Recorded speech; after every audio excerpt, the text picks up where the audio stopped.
बार फिर से सतर्क होकर बैठ गई। राजा विक्रमादित्य ने मुस्कुराते हुए कहा, मार रे ढोलिया ढोल को डंका। रानी अबोलदे दूसरी बार बोली। ढोल वाले ने तेजी से ढोल पर डंका दे मारा। रात के दूसरे पहर में दूसरी बार डंके की आवाज सुन जेल में पड़े रानी के कैदियों की खुशी का कोई ठिकाना नहीं था। उन्हें पक्का विश्वास हो गया था कि जो भी नेक आदमी अब की बार रानी के समक्ष बैठा है वो रानी को 4 बार बुलवा देगा और हमारी भी कैद छूट जाएगी। राजा विक्रमादित्य रानी की खिड़की के ऊपर रखे वीर से बोले कि हे रानी की खिड़की, रात के 2 पहर तो रानी के पलंग और मटके ने कटवा दिए, अब तुम भी कुछ कह सुनाओ, ऐसे तो ये रात कटेगी नहीं। तब रानी की खिड़की के ऊपर रखा हुआ वीर बोला, महाराज मेरे अंदर इतनी बुद्धि कहाँ कि मैं आपको कुछ कह सुनाऊं? हाँ, आप कुछ कहेंगे तो हुंकारा जरूर भर दूंगा। तब राजा विक्रमादित्य बोले, अगर ऐसी बात है तो सुनो फिर। एक ठाकुर और एक साहूकार के लड़के में तगड़ी यारी थी। दोनों बाल्यावस्था से ही साथ रहे। दोनों का विवाह बचपन में ही हो चुका था, लेकिन पत्नी दोनों की अपने मायके में ही थी। जवान होने पर दोनों एक साथ अपनी अपनी पत्नी को लाने के लिए रवाना हुए। साहूकार के लड़के गंगाधर ने अपने साथ अपने नाई को भी ले लिया। काफी दूर तक साथ चलने के बाद वे एक ऐसी जगह पर पहुंच गए जहां से उन दोनों के ससुराल जाने का रास्ता अलग अलग था। साहूकार के लड़के गंगाधर और ठाकुर के लड़के विष्णुदत्त ने एक दूसरे को कहा, जो भी यहाँ पहले पहुंच गया वो दूसरे का इंतजार करेगा। इतना कह दोनों मित्रों ने एक दूसरे से विदाई ली। कुछ समय बाद ही गंगाधर अपने नाई के साथ अपनी ससुराल पहुंच गया। ससुराल वालों ने जब दामाद के साथ नाई को भी देखा तो एक बूढ़ी महिला ने बाकियों को सलाह दी कि इस नाई की भी अच्छी खातिरदारी करना। ये जब अपने गांव जाएगा तो हमारी तारीफ करेगा और हमारी बेटी का मान सम्मान बढ़ जाएगा। इसी सोच के साथ उन्होंने अपने दामाद से भी ज्यादा उस नाई के लड़के की खातिरदारी की। खाना खिलाना हो या बिस्तर लगाना हो या फिर पंखा लगाना, हर जगह उन्होंने पहले उस नाई के लड़के की पूछ की। ये बात गंगाधर को खटक गई। उसे अपना वर्चस्व कम होता दिखा तो उसने घर जाने की जल्दी मचा दी। 2-3 दिन के आदर सत्कार के बाद उसके ससुराल वालों ने उन्हें सम्मान पूर्वक घोड़ा गाड़ी देकर उनके साथ अपनी बेटी अंबिका को विदा कर दिया। रास्ते में नाई गंगाधर के ससुराल वालों की तारीफ करते हुए बोले जा रहा था कि उसके ससुराल वालों ने तो अपने दामाद से भी ज्यादा खातिरदारी मेरी की है। नाई की बातों ने आग में घी का काम किया। पहले से ही गुस्से से भरा पड़ा गंगाधर उसकी बात से और तुनक गया। उसने अपनी पत्नी और नाई को वहीं रास्ते में छोड़ दिया और खुद अकेला ही अपने घर की तरफ निकल पड़ा। उसकी नव विवाहिता पत्नी अंबिका बेचारी ठगी सी उसे देखती रह गई। गंगाधर के जाने के बाद नाई भी मौका देख अपने गांव की राह पकड़ गया। नव विवाहिता अंबिका पर तो जैसे दुखों का पहाड़ टूट पड़ा। दुखी हृदय के साथ उसने हिम्मत कर वापस घर जाने का फैसला किया और घोड़े गाड़ी को घर की तरफ मोड़ दिया। पर होनी को कुछ और ही मंजूर था। वो रास्ता भटक कर किसी अन्य नगर में पहुंच गई। नगर में घुसते ही एक मालिन का घर था। अंबिका ने उसे कुछ धन दिया और कुछ दिनों तक उसके साथ रहने के लिए उसे मना लिया। अंबिका मालिन के साथ उसके घर पर ही रहने लगी। वो मालिन वहाँ के राजा को फूलों की माला बनाकर पहुँचाया करती। अब अंबिका भी इस काम में उसकी मदद करने लगी। मालिन बगीचे से फूल चुन चुन कर लाती और अंबिका उनसे बहुत ही सुंदर और अलग तरह की मालाएं और गुलदस्ते बना देती, जिन्हें मालिन राजमहल तक पहुँचा देती। एक दिन राजा ने मालिन से पूछा कि आजकल तुम बहुत सुंदर और मनमोहक कारीगरी के गुलदस्ते और मालाएं बना बना कर लाती हो। इतनी सुंदर कारीगरी तो तुम नहीं कर सकती, तो ये गुलदस्ते और मालाएं कौन बनाता है? मालिन बोली कि महाराज, मेरे घर पर कुछ दिनों से एक स्त्री आकर ठहरी हुई है। वह बहुत ही गुणवान है। वही रोज इतने सुंदर गुलदस्ते और मालाएं बनाती है। मालिन की बात सुन राजा ने मन ही मन सोचा, जो इतनी सुंदर मालाएं और गुलदस्ते बनाती है वो खुद कितनी सुंदर होगी। ये बात मन में आते ही उसके अंदर वासना का खोट पैदा हो गया। 50 साल का वासना से लिप्त राजा मालिन से बोला, तुम अभी अपने घर जाओ और उस स्त्री को मेरे सामने हाजिर करो। मालिन अंबिका के पास गई और उसे राजा भानु प्रताप का हुक्म सुनाया। अंबिका ने ये कहते हुए मना कर दिया कि मेरा राजा के पास क्या काम, पर मालिन थोड़े ही न राजा के हुक्म को फेर सकती थी। वो कह सुनकर विनती करके अंबिका को राजमहल ले गई। जब राजा ने अंबिका के रूप और सौंदर्य को देखा तो वो उस पर मोहित हो गया। उसकी कोई भी रानी इतनी सुंदर और गुणवान नहीं थी। राजा ने तुरंत अंबिका को अपने महल में भिजवाने का हुक्म दे दिया। अंबिका ने विनती करते हुए राजा से कहा, हे राजन, आप तो इस नगर के मालिक हो। इस नाते से आप तो मेरे पिता के समान हुए, फिर आप मुझे अपने महल में कैसे रख सकते हैं? राजा भानु प्रताप बोला, तुम हमारे नगर की नहीं हो, इसीलिए हम तुम्हारे पिता नहीं हो सकते। तुम्हें हमारे महल में रहना ही पड़ेगा। जब बहुत समझाने पर भी राजा भानु प्रताप नहीं माना तो अंबिका ने कहा कि महाराज, मैं एक विवाहिता हूँ। मेरे पति ने मेरा त्याग कर दिया था। एक विवाहिता स्त्री के साथ रहने से से आपको भी पाप लगेगा। आप मुझे 6 माह का समय दे दीजिए। यदि इस बीच मेरा पति मुझे लेने नहीं आया तो मैं अपने आप को अविवाहित ही समझूंगी और आपके महल में आ जाऊंगी। यह सुनकर राजा ने उसे 6 माह का समय दे तो दिया, लेकिन उसे नगर के बाहर एक एकांत महल में नजरबंद कर दिया। अंबिका रोज महल के झरोखे से मार्ग पर देखती रहती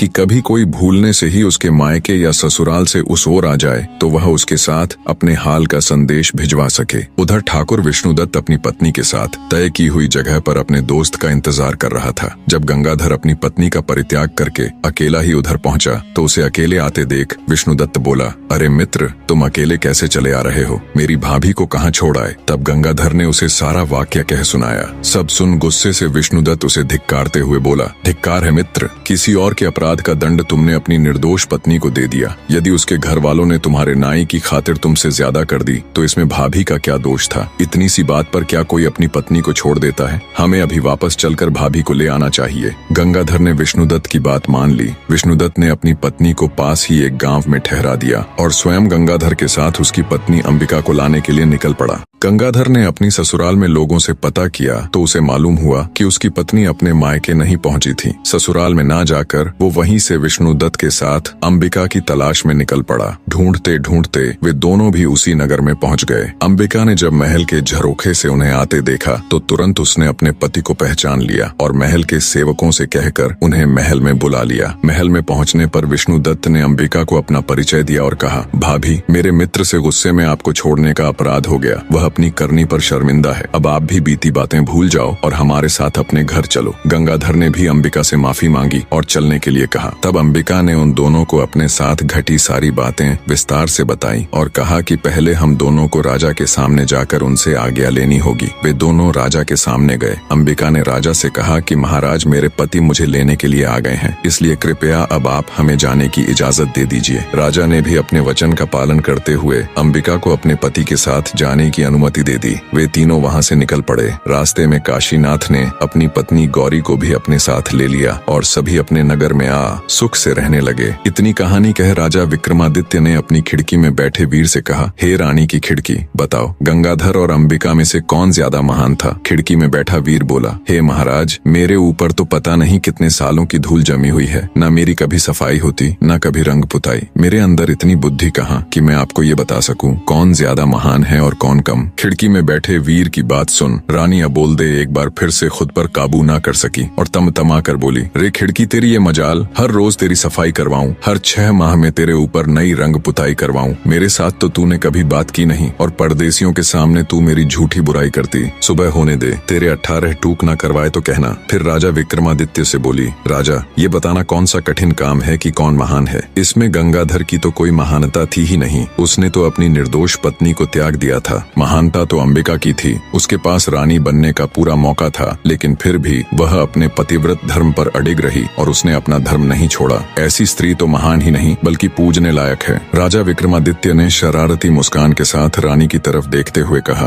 आपने बिल्कुल सही कहा रानी, मैं तो आपका कायल हो गया। फिर राजा विक्रमादित्य ने ढोल वाले से कहा, मार रे ढोलिया ढोल को डंका। रानी अबोलदे तीसरी बार बोली। ढोल वाले ने तेजी से ढोल पर डंका दे मारा। तीसरे डंके की आवाज सुन रानी की कैद में पड़े कैदी खुशी से नाचने गाने लगे। उन्हें पूरा यकीन हो चला था कि उनकी आजादी के बीच अब बस एक पहर और है। इधर रानी अबोलदे भी अब की बार पूरी सजग होके बैठ गई। उसने मन में निश्चय कर लिया कि अब चाहे कुछ भी हो जाए वो चौथी बार नहीं बोलेगी। विक्रमादित्य बोले, भाई, रानी के हार, रात के 3 पहर तो बड़े आराम से कट गए, अब तू भी कुछ सुना जिससे ये आखिरी पहर भी कट जाए। रानी का हार बोला, महाराज, मेरे अंदर इतनी बुद्धि नहीं कि मैं आपको कुछ कह सुनाऊं। हाँ, हुंकारा जरूर भर लूंगा। राजा बोला, ठीक है। 4 दोस्त थे। उनमें एक ब्राह्मण, एक खाती, एक दर्जी और एक सुनार था। एक दिन चारों सलाह मशवरा कर धन कमाने के लिए परदेश चल पड़े। चलते चलते जब शाम हो गई तो वो सब एक जगह ठहर गए। उन्होंने रात को वहीं रुकने का फैसला किया। तय हुआ कि इलाका सुनसान होने के कारण रात के 4 पहरों में बारी बारी सब पहरा देंगे। सबसे पहले पहरा देने का नंबर आया खाती के लड़के का। तीनों सो गए और वो पहरा देने के लिए बैठ गया। बैठे बैठे उसे पास में पड़ा एक बड़ा सा लकड़ी का टुकड़ा दिखाई दिया। सोचा क्यों ना कुछ कार्य काबिस्तानी की जाए, नींद भी दूर हो जाएगी। उसने अपने औजार निकाले और उस बड़े से लकड़ी के टुकड़े को संवारने लगा। रात का पहला पहर खत्म होते होते उसने उस लकड़ी के टुकड़े को तराश कर एक सुंदर स्त्री का पुतला बना खड़ा कर दिया और दर्जी के लड़के को उठाकर खुद सो गया। जब दर्जी का लड़का बैठकर पहरेदारी करने लगा तभी उसे प्रतीत हुआ कि सामने कोई खड़ा हुआ है। पास जाकर देखा तो एक काठ का पुतला है। पुतले को देख मन ही मन खुद से कहा, क्या खूब कारीगरी की है खाती के लड़के ने, पर मैं भी किसी से कम नहीं। उसने भी अपने सामान से वस्त्र और सुई धागा निकाला और लग गया। रात का दूसरा पहर खत्म होते होते उसने एक सुंदर सी वेशभूषा बनाकर उस स्त्री के पुतले को वो पोशाक और चूड़ियां पहना दी। अब पहरेदारी की बारी थी सुनार के लड़के की, तो वो उसे जगाकर सो गया। नींद तोड़ने के लिए सुनार ने ठंडे पानी से मुंह धोया और बैठकर पहरेदारी करने लग गया। तभी उसकी नजर सामने खड़ी स्त्री पर गई तो वो भौंचक्का रह गया। सोचा, इतनी रात जंगल में स्त्री कहाँ से आई। उसने उसे आवाज दी पर कोई उत्तर नहीं मिला। जिज्ञासावश उठकर पास गया तो देखा वो कोई स्त्री नहीं बल्कि एक पुतला है। सुनार को समझते देर न लगी कि ये खाती और दर्जी की करामात है। खुद से कहा, मैं भी किसी से कम नहीं। उसने भी अपने औजार निकाले और लग गया। तीसरा पहर खत्म होते होते उसने उस पुतले को सुंदर सुंदर आभूषण बनाकर पहना दिए। अब बारी थी ब्राह्मण के लड़के की, तो सुनार उसको जगाकर सो गया। अब जब ब्राह्मण पहरेदारी करने लगा तो उसकी भी नजर उस पुतले पर गई। वो भी सोच में पड़ गया, इतनी रात को इस जंगल बियाबान में ये नारी कहाँ से आई। वो भी उस स्त्री रूपी पुतले के पास जाकर उसे देखने लगा। सब समझते उसे भी देर न लगी। मन ही मन बोला, वाह क्या खूब कारीगरी की है सबने, लगता है सब मिलकर मेरी परीक्षा लेना चाहते हैं। उसने भी अपना तंत्र मंत्र का सामान निकाला और रात का चौथा पहर खत्म होते होते अपनी तंत्र मंत्र विद्या से उस काठ के पुतले में प्राण डाल दिए। वो काठ का पुतला अब एक सुंदर युवती बन चुकी थी। तब तक सुबह हो गई। बाकी तीनों मित्र भी उठ गए। अपने सामने इतनी सुंदर युवती को देखकर उन्होंने जब ब्राह्मण से उसके बारे में पूछा तो उसने सारा किस्सा उनको कह सुनाया और बोला, इस काठ के पुतले में मैंने अपनी मंत्र शक्ति से प्राण डाल दिए, सो अब मैं इसे अपनी पत्नी बनाऊंगा। तब खाती का लड़का बोला, नहीं मित्र, इसे मैंने बनाया है, इसलिए इस पर मेरा अधिकार है, ये मेरी पत्नी बनेगी। दर्जी भी बीच में बोल पड़ा कि मैंने इसको इतने सुंदर कपड़े सिलकर पहनाए हैं, इसीलिए इस पर तो मेरा हक है। सुनार का लड़का बोला कि ऐसा कैसे हो सकता है, मैंने इसे सुंदर सुंदर आभूषण बनाकर पहनाए हैं, इसलिए ये मेरी ही पत्नी बनेगी। खूबसूरत नारी के लिए चारों पुरुष आपस में झगड़ा करने लगे। इतनी कहानी सुनाने के बाद राजा विक्रमादित्य ने हार से कहा, बताओ भाई रानी के हार, उस स्त्री पर सबसे ज्यादा हक किसका हुआ। रानी के हार के ऊपर बैठा हुआ वीर बोला, महाराज मैं तो रानी का एक तुच्छ सा हार हूँ, जिसे रानी ने मन किया तो पहन लिया, नहीं तो फेंक दिया। मेरे अंदर इतनी बुद्धि नहीं कि मैं आपको ये बता सकूं कि उस युवती पर किसका हक ज्यादा है। हार पर बैठे वीर की बात सुन रानी अबोल्दे को गुस्सा तो बहुत आया, पर वो अपने गुस्से को पी गई और कुछ भी न बोली। जब विक्रमादित्य ने देखा कि रानी तो कुछ बोली ही नहीं और रात का चौथा पहर खत्म होने में बस कुछ ही समय बाकी है, कुछ सोचते हुए वे बोले, सुनो रानी के हार, उस युवती पर सबसे ज्यादा हक उस ब्राह्मण के लड़के का है, जिसने उस पुतले में प्राण डालकर उसे जीवित किया। राजा की बात सुन रानी के हार पर बैठा वीर तुरंत बोल पड़ा, क्या बात है राजन, क्या खूब न्याय किया है, आपकी तो जय जयकार होनी चाहिए। हार में बैठा वीर बोला, बोलो राजा विक्रमादित्य की जय। बाकी के तीनों वीर भी राजा विक्रमादित्य की जय जयकार करने लगे। राजा विक्रमादित्य की जय, वाह क्या न्याय किया है। इतना सुनते ही गुस्से को दबाए बैठी रानी अबोल्दे फट पड़ी और बोली, इस गलत न्याय पर कैसी जय जयकार। राजा विक्रमादित्य तुम तो बड़े न्याय प्रिय बने फिरते हो, लानत है तुम्हारे ऐसे न्याय पर। पता नहीं तुम्हारा ये न्याय कैसे इस जग में प्रसिद्ध हो गया। ये न्याय पूरी तरह से धर्म विरुद्ध है। आगे रानी अबोल्दे बोली, ब्राह्मण ने उस पुतले में प्राण डाले थे, अर्थात एक तरह से उसने उसे जन्म दिया, इस तरह से तो वह उसका पिता हुआ। तो एक पिता अपनी पुत्री से विवाह करें, इससे बड़ा नीच कर्म और क्या हो सकता है। धर्म के अनुसार कोई भी स्त्री केवल उसी की पत्नी हो सकती है जो उसको चूड़ियां पहनाता है, और पुतली को चूड़ियां दर्जी के लड़के ने पहनाई थी, तो धर्मानुसार वो युवती उसी की पत्नी हुई। रानी की सारी बात सुन राजा विक्रमादित्य ने शरारत से हंसते हुए रानी अबोल्दे की तरफ देखते हुए कहा, वाह वाह बहुत खूब रानी, आपने तो बिल्कुल धर्मोचित न्याय किया है। उस युवती का पति वो दर्जी ही हो सकता है, और माफ करे रानी साहिबा, आप 4 बार बोल चुकी हैं, तो आपका पति तो केवल मैं ही हो सकता हूँ। अब तो बस चलने की तैयारी करो। राजा विक्रमादित्य की बात सुन रानी अबोल्दे ने शर्मा कर अपनी आंखें झुका ली। राजा विक्रमादित्य हर्षोत्साहित हो बोला, मार रे ढोलिया ढोल को डंका। रानी अबोल्दे चौथी बार बोली। ढोलिये ने डंका उठा ढोल पर दे मारा। रानी अबोल्दे ने वायदे के अनुसार उसकी कैद में बंद सभी राजाओं और राजकुमारों को सम्मान सहित उनका राजपाट लौटाते हुए उनको मुक्त कर दिया। बड़े धूमधाम से रानी अबोल्दे की शादी राजा विक्रमादित्य के साथ हो गई। राजा विक्रमादित्य जब रानी अबोल्दे को ले उज्जैन नगर पहुंचे तो उनको ताना देने वाली भाभी ने भी उनको अभिवादन देते हुए कहा, मान गए देवर्षा, जो आपने कहा था वो कर दिखाया।